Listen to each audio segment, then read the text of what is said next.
Kahit gaano pa kalayo yan, tatakbuhin ko. Makarating lang sa'yo, Kekay.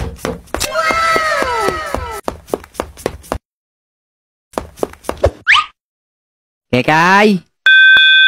Kekay, andito na ako. A few inches later. Teka, parang walang tao. Wala talagang tao dyan, Tutoy. Nagbakasyon sila sa probinsya kahapon pa. Kaya pala pinapunta ako, kasi walang tao.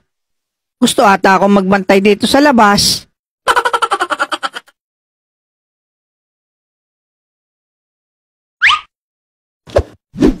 Lex, tayo magsakay na.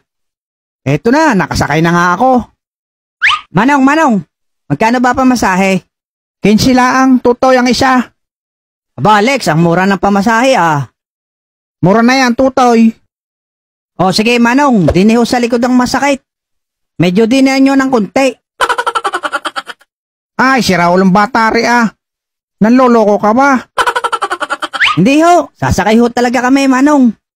Ay siya, sakay na sa loob. Dito na lang ako, Manong.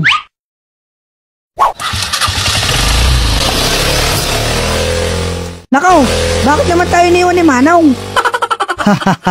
Ayan, dami kasing kalokohan. Iniwan tuloy tayo. Lex, Bogart, tulong.